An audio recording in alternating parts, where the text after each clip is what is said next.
Welcome, Sojourners. You have found yourself a cozy place here at Sojourners Awake.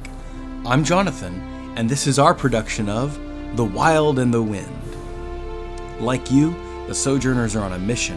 In this most recent episode, the Sojourners have delved deep below the city of Sultana and have found a ruined and sunken castle deep in the underground. What's more, if they've tracked down hideous demons, somehow creeped into the world of Bonzarel. While seeking to exterminate them, they make wonderful discoveries. And it will certainly not be without incident. If you would like more information about the homebrewed world of Bonzarel, you can purchase my ebook for download. Visit it at www.sojournersawake.com/shop. Find the link in the show notes. And so for now, our story continues.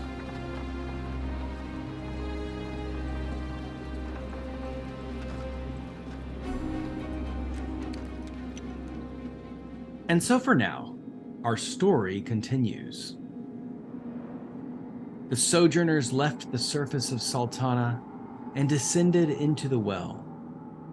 At the bottom, they discovered hideous voices and an opening leading into a long tunnel underground. For hours, they crawled on their hands and knees through mud and water. Finally, the tunnel opened into a vast chasm and into a cold, dark lake. In the center of the lake sinks a ruined castle of the old kings, and it stares back at them with a menacing glare. Demons stalked the darkness and recently had spread to Sultana, manifesting some toxin in the water. It seemed that everyone, if not affected with madness, were paralyzed to simply stand by and watch their town crumble into darkness. The three Sojourners stand in the tunnel opening. However, in total darkness, they must risk a little light, or else they would never know what stalked them in the shadows.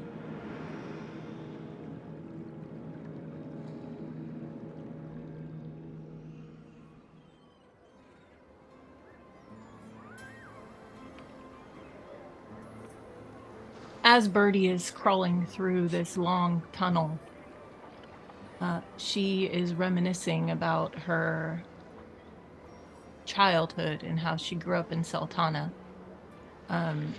She recollects a friend, her only friend in the whole world, who was a rather small, petite human boy at the time. His name was Hector. Her and Hector were best friends. Hector was small in stature, so he was picked on a lot by the other kids in the neighborhood. And so he tended to cling to Bertie because Bertie would stand up to them for him. And there's one particular memory that she is going through in her mind as it slowly kind of re-establishes through pictures and places that she once lived and once played.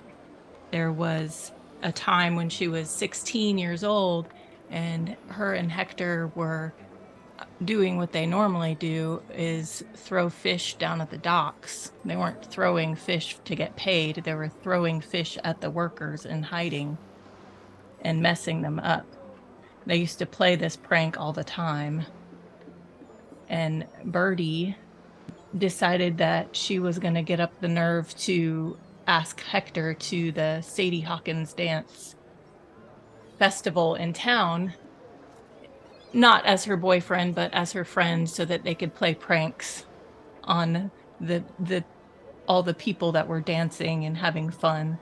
And she asked Hector, and she goes up to Hector. Hey, Hector? Yeah, Bertie? Hey, I have an idea. Why don't we go to the Sadie Hawkins festival? Together? Well, I don't know about together. I don't want to dance with you or anything. Oh, okay, good. I mean, what were you thinking? Well, I was thinking that maybe we could go and we can take some of these fish and then we can throw them at the. Oh, yes. We could throw them at the the people. They're all having fun and they're playing games and stuff. Like while they're dancing? Yeah. Okay. Well, I don't know, Bertie. Um, Well, what's the problem? You just told me it was okay. Did you forget something? well, see, I think I already. So I am going to the Sadie Hawkins dance, Oh. but not with you. Oh. Annabelle asked me last week, and I said yes. Oh. Okay, well, if that's how you want to be. Well, Bertie, I mean, um, yeah. Are you gonna go still? Um, well, probably not.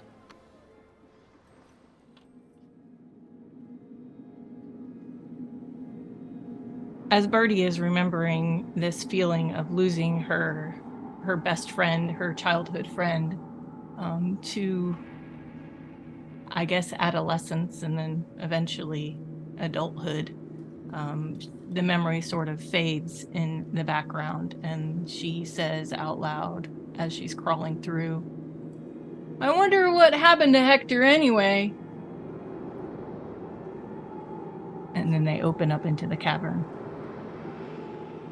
And so, knee deep in the water, Eris and Samoon, you hear Bertie blather this out in the darkness, and it slightly echoes throughout this cavernous lake. Eris, how do you respond? Hush, Bertie. Oops, I didn't mean to say that out loud. Sorry. It's all right. Did you know this was here? No, not really. I mean, I didn't really go underground a lot when I was a kid. This just feels like it would be really hard to hide. And she's staring around in awe at just this underground cavern and castle. Now, do we see any demons yet? At this point, you do not see any demons. Eris, I think that being scholarly, you would recognize the architecture of this castle as being over 500 years old. This was from an ancient empire, an ancient dynasty. Samoon. Who's Hector? Is he somebody that we forgot about? Well, I'm Just sorry. curious. I don't know who's down here. I was just thinking about stuff. That was a long crawl through a tunnel, and my brain just left my body. Sorry. Oh, well, I'm glad it's back now. But if you see a Hector, how do I know what to look for? Well, if you see a Hector, you tell me, especially if he's in Sultana. Well, I will keep an eye out for you. I guess I should tell you, Hector's kind of a short guy. I mean, he's probably maybe maybe an inch taller than me, and he's kind of small. He's weak. His arm muscles are skinny, or at least they were. Of course, I don't really know what he looks like now. He's a man. I mean, he's probably my age now. Okay, well, I will let you know if I see small, skinny people down here. And then maybe you can point out which one is Hector. Eris, you have done a fantastic job keeping your voice down. However, Samoon and Bertie, I would ask you to make a stealth check. You do need to get an 11 or higher to avoid being noticed. That is a 16 natural, so 21. All right, 13. 13 and 16. I love it. Bertie and Samoon, you remain unnoticed for the time being. Perhaps by Eris's guidance to keep your voice down. As your voice hushes to a whisper, you hear the dark underground lake lap up against the shore. Eris, as you peer around this area, you do see that this lake moves around the castle. The castle sitting in the center of this lake. You notice that the drawbridge of the lake is broken and floating in the water. You see over to your left an island, a rocky island in the corner of this cavern. And the face of the castle, the primary first tower, has crumbled over sideways and is halfway floating in the lake. Each of you notice these things. However, Eris, what questions might you have as you look around? You said that the face of the castle was crumbled and floating in the lake? If you imagine a tower that would normally stand vertical, it has broken in half and is sinking into the face of the lake. Well, my first thought is, if the drawbridge is still floating and not waterlogged, it hasn't been broken for very long. Excellent deduction, Eris. You could see that something may have recently broken the drawbridge. I don't think we're alone down here. And I assume this is the source of our problems. Stating the obvious, of course. Do I see anything more on the rocky island, or is it just a conglomeration of rocks that I can see from my distance? On a very high perception check, you might notice something. Go for an 18 or higher, otherwise it is too far away to see. I did not make it. Yeah, at this point it does look like just a conglomeration of rocks, but there are plenty of hiding crags and places that you could hide behind if you wished. Okie dokie. Samoon, what are you paying attention to? What questions might you have? Cutting out the chatter from our conversations, let a little playful banter kind of distract him for a moment. But he's refocusing on the surrounding. Does it, and maybe I missed the description, but does this castle appear as though it was once higher up and like this was a sinkhole type of, or does it look like the castle was built within this cave dwelling? It does look like something has drugged this castle down in place, and over the centuries, rock and mountain grew around it, encasing it forever.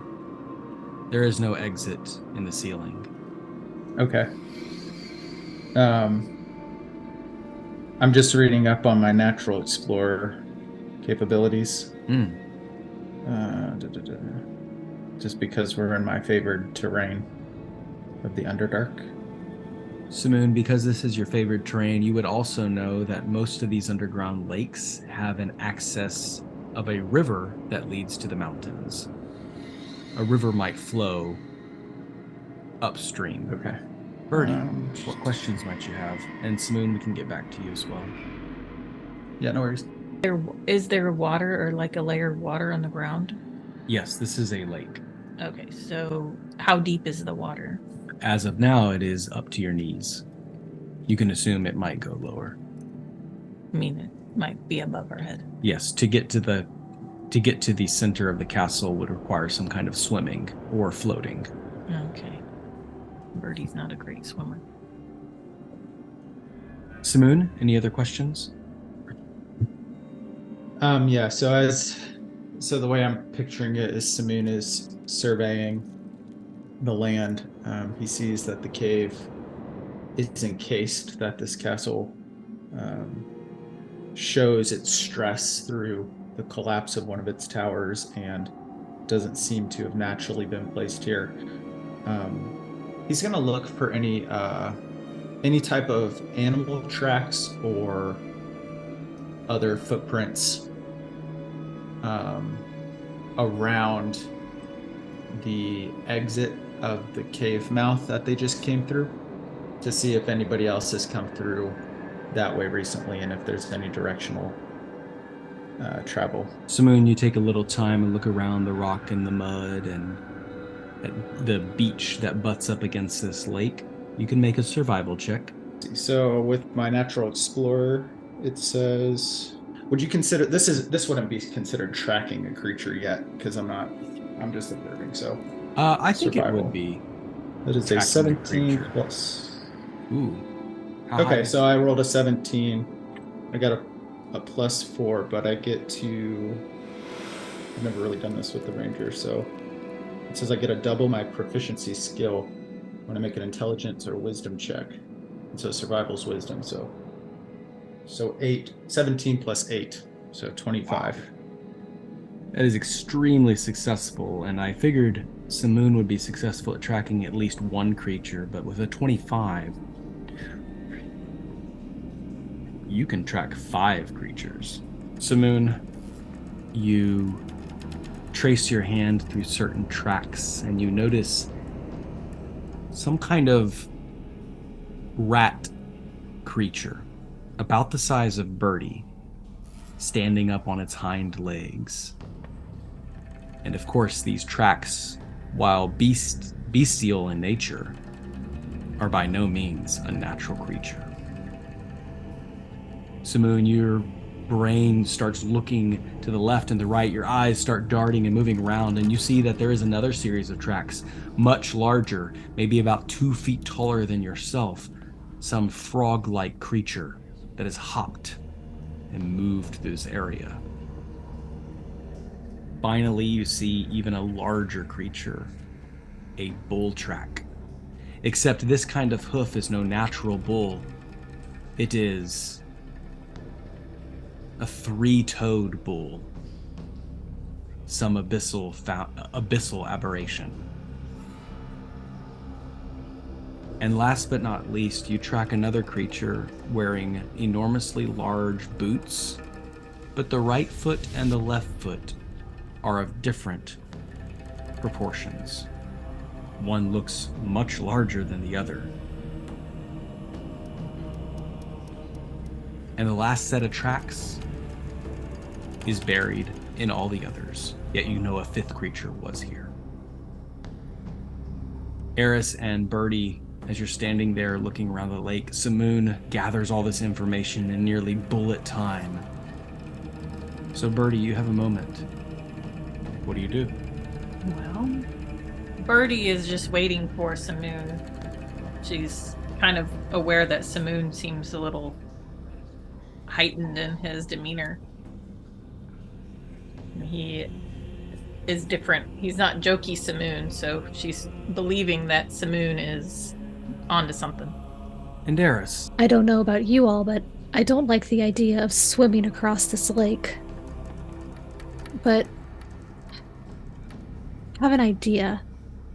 I might be able to fly over to that drawbridge and push it towards us, and then we can raft across. What do you think?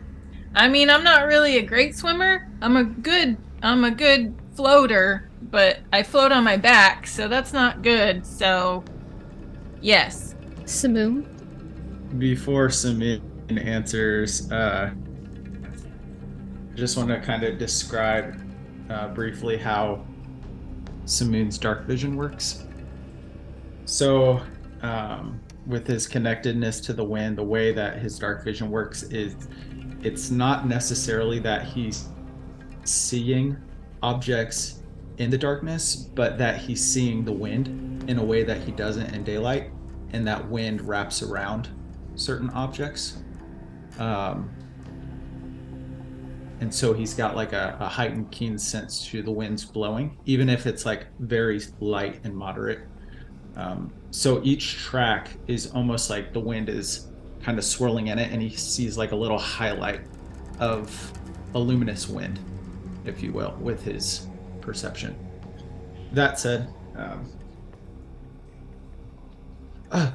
Well, yes, I think it would be good to take a boat across, but I must warn us. I'm seeing some creature tracks through this area, and we are very much not alone down here.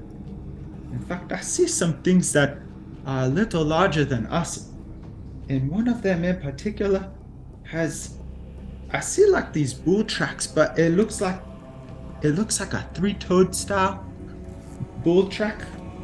And well, based on what I was reading, that could be very much one of the demon things that we're looking for. So I think with regards to going across the water, we must be very, very cautious. even flying over might be very dangerous.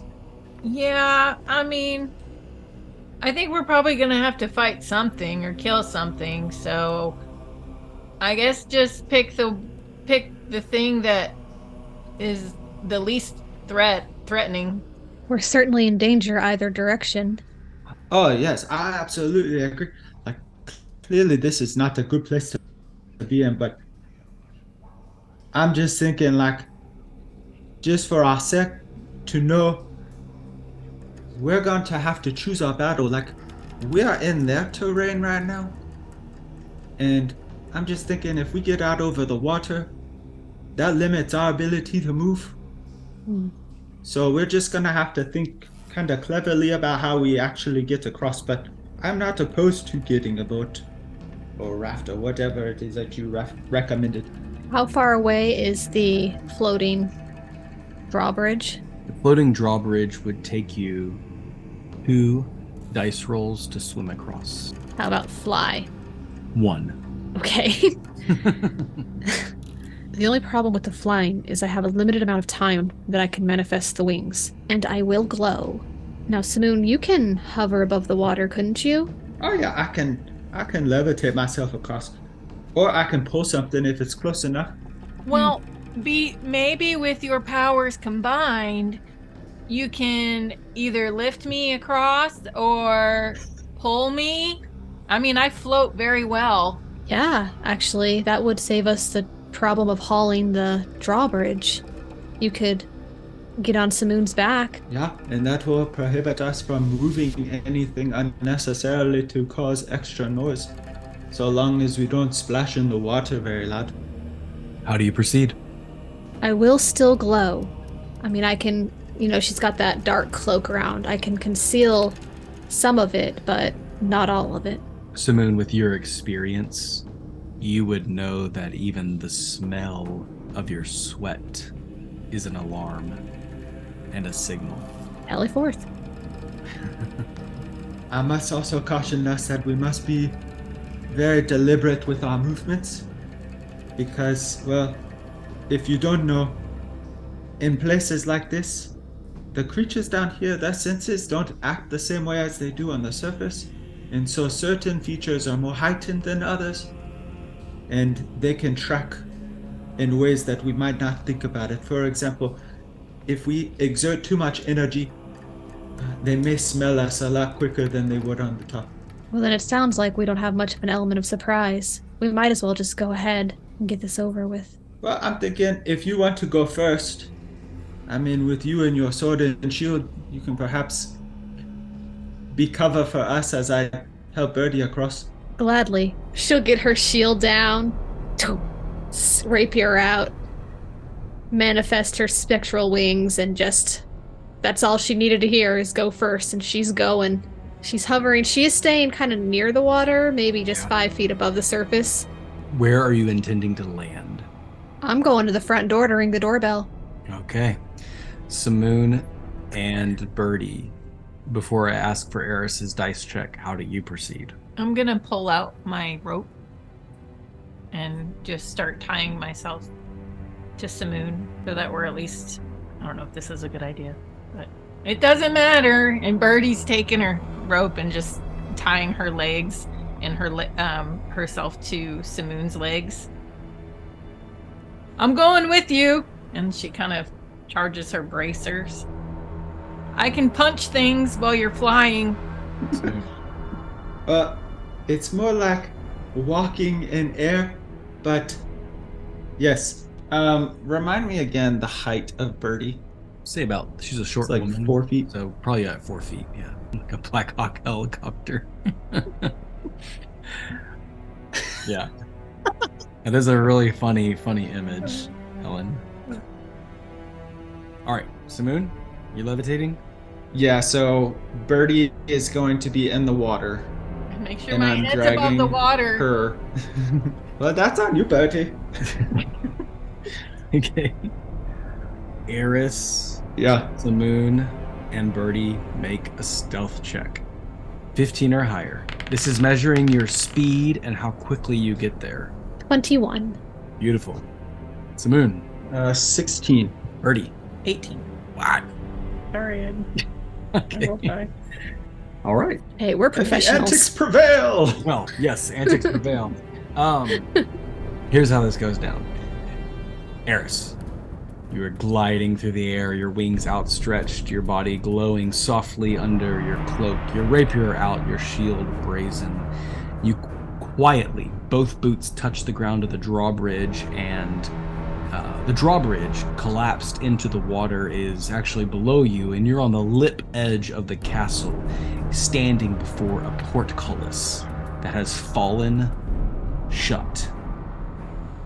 You look around, look behind you, and you see Samoon gracefully gliding through the air, and in tow, Bertie Cartwright as an anchor skating across the water, but barely making a splashing sound.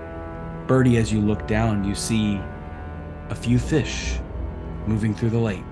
Samoon, you touch down at the lip of the castle near the portcullis, and then immediately are able to haul Bertie up right to that lip. And standing on the lip edge of this castle, for you did indeed score high, standing on the lip edge of this castle, you hear a sound. From above you, 2 loud croaks, and out from the arrow slits and the windows of the castle above you start to crawl these hideous, one-eyed frog demons, and their sticky little hands and feet are sticking to the sides of the walls, and they're opening their slimy mouths coming towards you. Roll initiative. The number to beat is a 10. I'm so ready for this. This is very fun. Every story comes to an ending, so for now, we must conclude. Thank you for listening, Sojourners. Your attention will not go unrewarded, and we look forward to continuing this adventure. If you enjoyed this background music and ambiance, you should visit Tabletop Audio. Find them at www.tabletopaudio.com. If you would like more information on the homebrewed world of Bonzarel, visit www.sojournersawake.com/shop and purchase the Sojourner's Guide to Bonzarel. But however you choose to sojourn with us, as always, may your story continue.